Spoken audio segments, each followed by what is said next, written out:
อาลงกูมิงกลาปองในปีส่งบาซิโลมิตาปุสุตองเปลัยบาเดทีนี้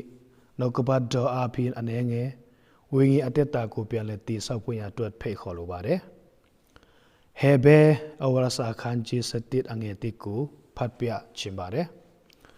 ยงจีชินดีมีอเลนดออายาดูกูเมียนเมาปิวชินปิดีมามีนตีดออายาดูกูตีมัดสวยลันชินอาจารย์พิดีพัดตัวเคโร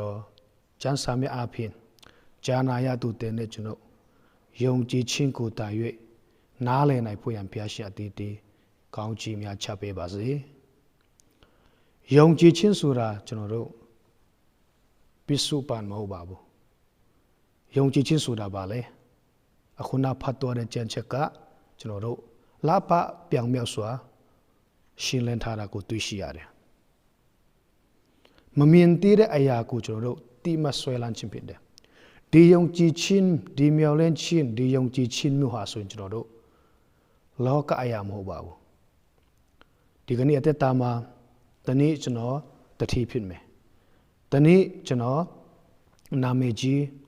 อนุปิงยาชินตะอุพิดเมสาดิพินจุโนโร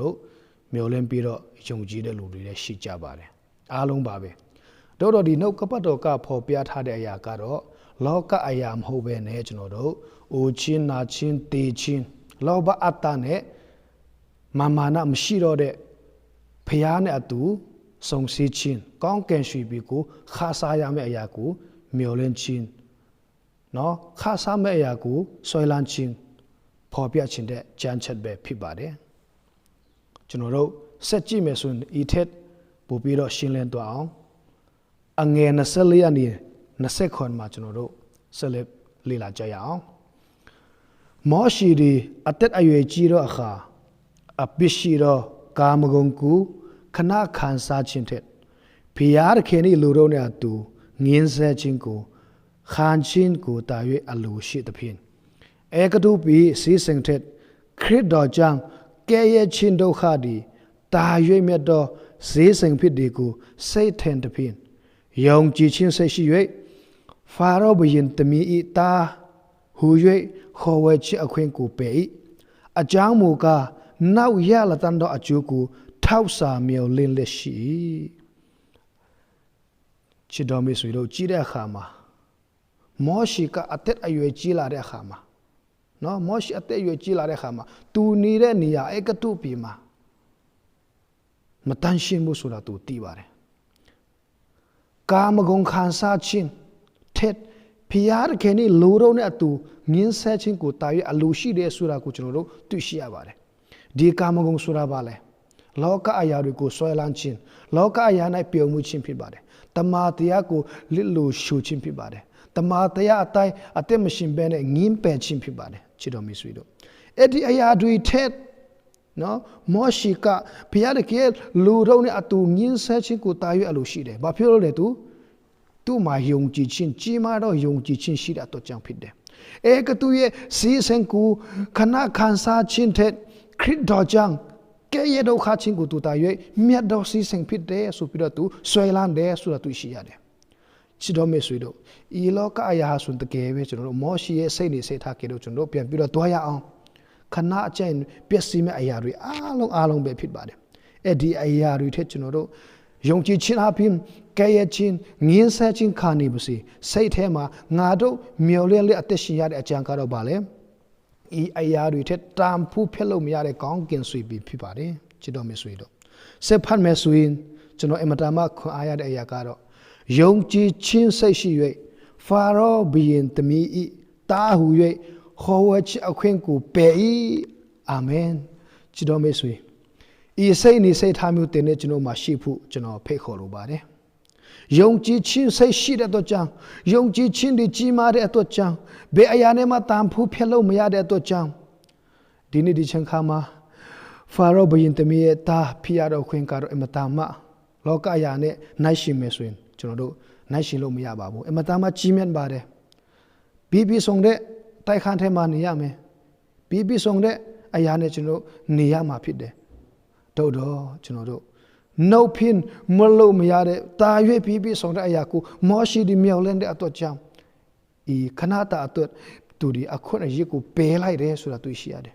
ဆက်ဖတ်ရအောင်အကြောင်းမူကား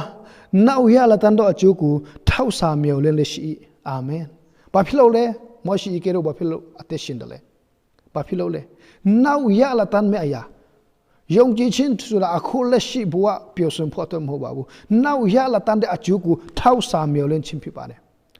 နော်ဒါကြောင့်ချစ်တော်မိတ်ဆွေတို့ယခုအသက်တာမှာတင်ဒီဆင်းရဲနေသလားခက်ခဲနေသလားဒုက္ခမျိုးမျိုးနေရသလားတင်ချရတဲ့သူတွေကတင်ကိုဆွလွတ်ပြီးတင်ကိုထားခဲ့ပါသလားမပူပါနဲ့လက်ရှိဘဝတော့ကျွန်တော်အသက်မရှိပါဘူးကျွန်တော်မျောလင်းတဲ့အရာကနောက်ရလာတဲ့အကျိုးထာဝရအသက်ကောင်းကင်ဘုံမှာတာတော်ယေရှုဖခင်နဲ့ကျွန်တော်အတူခါစားခြင်းအတူစားတောက်ခြင်းအခွင့်ကိုကျွန်တော်တို့မျှော်လင့်ပြီးတော့အသက်ရှင်ရအောင်လို့ကျွန်တော်အနှုအငွေတောင်းပန်လိုပါတယ်20ခွန်မှာယုံကြည်ခြင်းအပြင်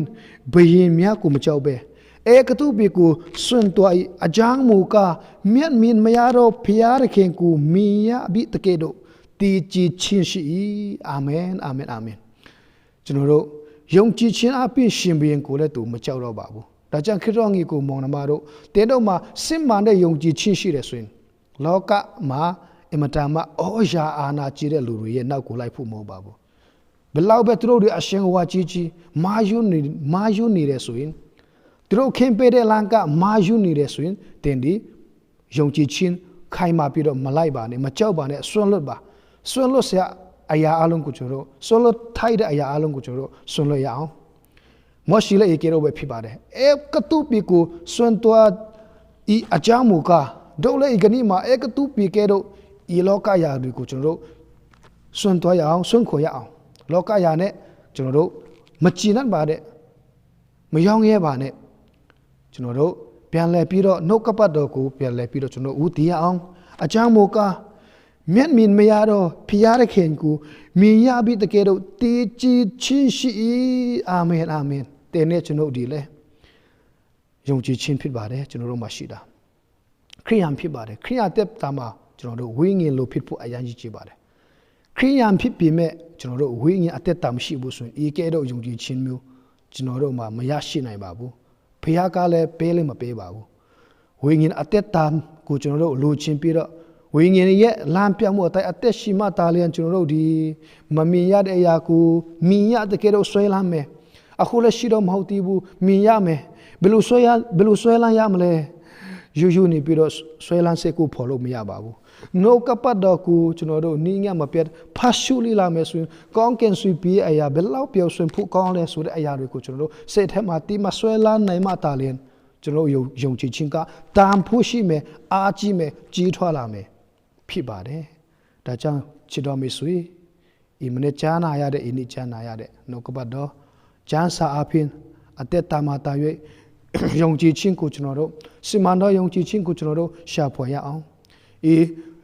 မောရှိကေတော့ယုံကြည်ခြင်းအပြင်ကျွန်တော်တို့တင်းနဲ့ကျွန်တော်အသက်တာတွေလဲဒါတော့ယေရှုဒုတိယအချိန်ကြွလာတဲ့အခါမှာတင်းနဲ့ကျွန်တော်မျော်လင့်တော့ဘာန္တာဒီငါတို့ရှိမှမှာရောက်ရှိလာပြီဆိုပြီးတော့ပြောစင်စွာကျိုးဆိုနိုင်ဖို့ရတော့တင်းနဲ့ကျွန်တော်ဒီယုံကြည်ခြင်း၌တာ၍ကြီးထွားတော်သူများဖြစ်နိုင်ဖို့ရန်ဆက်လက်အသေးသေးဖျားရှင်ကောင်းကြီးချပေးပါစေအာမင်